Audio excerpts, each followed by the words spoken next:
What's up, everyone? This is Lucy B, and we are back to reading Diary of a Wimpy Kid, The Cheese Touch, aka the first book. If you listen to the last 3 parts of this audiobook adaptation for Wimpy Kid, like a fan audiobook adaptation, we left off on page 43. Wednesday. I'm still grounded from playing video games, so Manny has been using my system. Mom went out and brought a whole bunch of educational video games, and watching Manny play them is like torture. What number comes after 2 and rhymes with 3? 3. The good news is that I finally figured out how to get some of my games past Wally's dad. I just put one of my discs in Manny's Discovering the Alphabet case, and that's all it takes. Thursday. At school today, they announced that student government elections are coming up. To be honest with you, I've never had any interest in student government, because when I started thinking about it, I realized getting elected treasurer could totally change my situation at school. We cheerleaders are tired of riding the games in the same bus as the nerds in the band. Let me see what I can do. And even better, we jocks just need an air pump to inflate our only football. Yeah, sorry. I can't help you with that. Nobody ever thinks about running for treasurer, because all anyone ever cares about are the big ticket positions like president and vice president. So I figure if I sign up tomorrow, the treasurer job is pretty much mine for the taking. Friday. Today I went and put my name on the list to run for treasurer.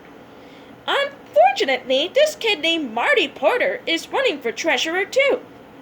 And he's a real brainy at math. So this might not be as easy as I thought. I told Dad that if I was running for student government, and he seemed pretty excited. It turns out he ran for student government when he was my age. And he actually won. Dad dug through some old boxes in the basement and found one of his campaign posters. Integrity, honesty, know-how. Vote for Frank Heffley for secretary. I thought the poster idea was pretty good, so I asked Dad to drive me to the store to get some supplies. I loaded up on poster board to get some supply. I loaded up on poster board and markers, and I spent the rest of the night making all my campaign stuff, so let's just hope those posters work. Monday. I brought my posters into school today, and I have to say, they came out pretty good. Do you want Marty Porter to be your treasurer? Darn! Hey, you're dropping all our money, you fool!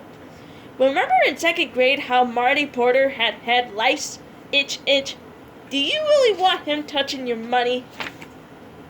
I started hanging my posters up as soon as I got in.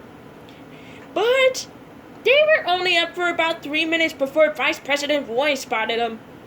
Mr. Roy said you weren't allowed to write fabrications about the other candidates, so I told Mr. Roy that the thing about the head lice was true, and how I practically closed down the whole school when it happened.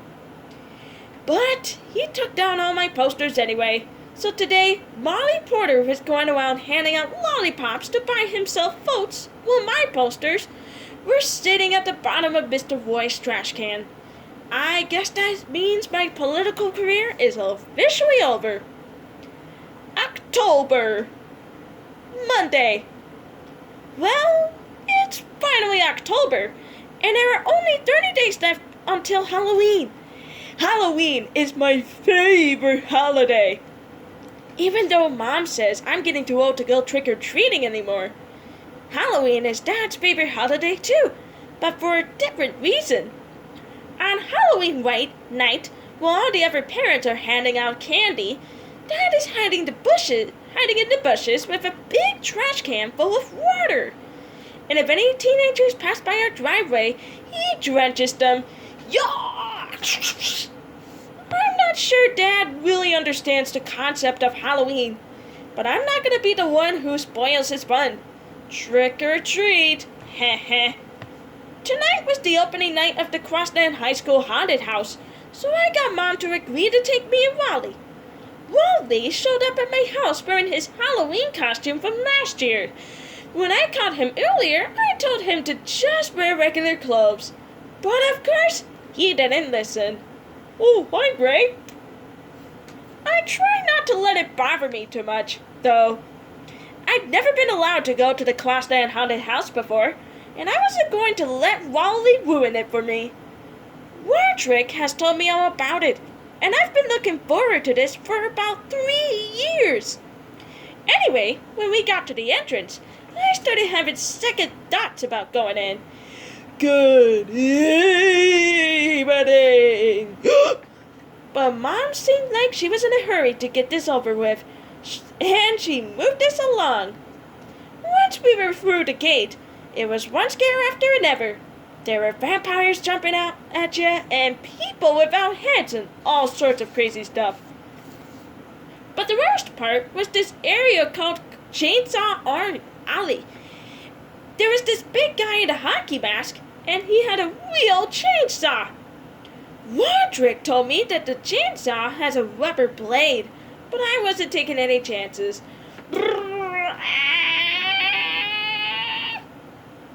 when it looked like the chainsaw guy was going to catch us, Mom stepped in and bailed us out. That's not nice. I'm sorry, ma'am.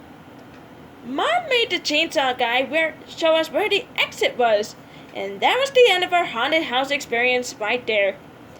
I guess it was a little embarrassing when Mom did that, but I'm willing to let it go one time. Saturday. The Crossland haunted house really got me thinking.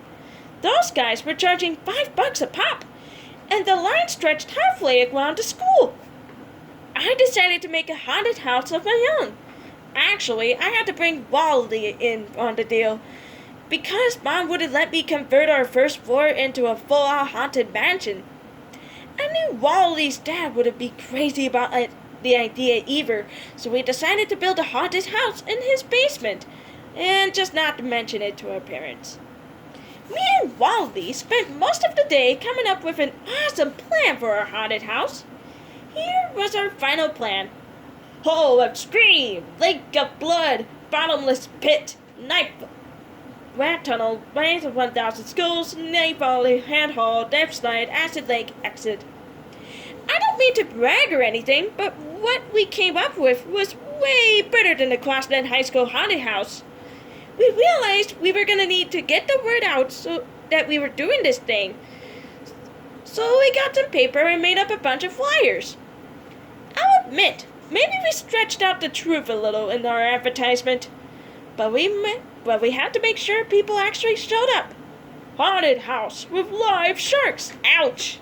32 Surrey Street. Admission 50 cents. 3 p.m. By the time we finished putting the flyers up around the neighborhood and got back to Wally's basement, it was actually 2:30, and we hadn't even started putting the actual haunted house together yet. So we had to cut some corners from our original plan. So when 3 o'clock rolled around, we looked outside to see if anyone had showed up. And sure enough, there were about 20 neighborhood kids waiting in line for Wally's basement. Now I know Flyers' admission was 50 cents, but I could see we had a chance to make a killing here. So I told the kids that admission was $2 and the 50 cents thing was just a typo. The first kid had to cough up his $2 to Shane Shella. He paid his money and we let him inside, and me and Wally took our positions in the Hall of Screams. The Hall of Screams was basically a bed with me and Wally on either side of it. Rah! I guess maybe we made the Hall of Screams a little too scary, because halfway through, Shane curled up in a ball underneath a bed. We tried to get him to crawl out from under there, but he wouldn't budge. I started thinking about all the money we were losing with this kid clogging up in the Hall of Screams, and I knew we have to get him out of there quick. Eventually, Actually, Wally's dad came downstairs. At first, I was happy to see him, but because I thought he could help us drag Shane from under the bed and get our haunted house cranking again. But Wally's dad wasn't even in a helpful mood. Poke, poke. Wally's dad wanted to know what we were doing and why Shane Sheila was curled up under the bed. We told him that the basement was a haunted house and that Shane Sheila actually paid for us to do this for him. But Wally's dad didn't believe us. I admit, if you looked around, it didn't really look like a haunted house. And all we had time to put together was the Hall of Screams and the Lake of Blood, which was just Wally's old baby pool with half a bottle of ketchup in it. I tried to show Wally's dad our original plan to prove that we were really running a legitimate operation, but still he didn't seem convinced. And to make a long story short, that was the end of our haunted house. The good news is, since Wally's dad didn't believe us, he didn't even make us refund Shane's money. At least we're cleared up $2 today. Sunday. Wally ended up getting grounded for that whole haunted mouse mess yesterday, and he's not allowed to watch TV for the week. And he's not allowed to have me over at his house during that time. That last part really wasn't fair, because that's basically punishing me, and I didn't even do anything wrong. And now where am I supposed to play my video games? Anyway, I felt kind of bad for Wally, so tonight I tried to make it up for him. I turned on one of Wally's favorite TV shows, and I did a play-by-play over the phone so he could kinda experience it that way. Wow, look at the size of the flame tower. Oh yeah, never mind. I did my best to keep up with what was going on the screen, and to be honest with you, I'm not sure if Wally's getting the full effect. I bet that part's gonna be funny. Whoop, ha ha. I was right. It was funny. And that's where we're gonna leave off on Tuesday on page 61. For now, this is Lucy B saying zoodle-doo till the next time around.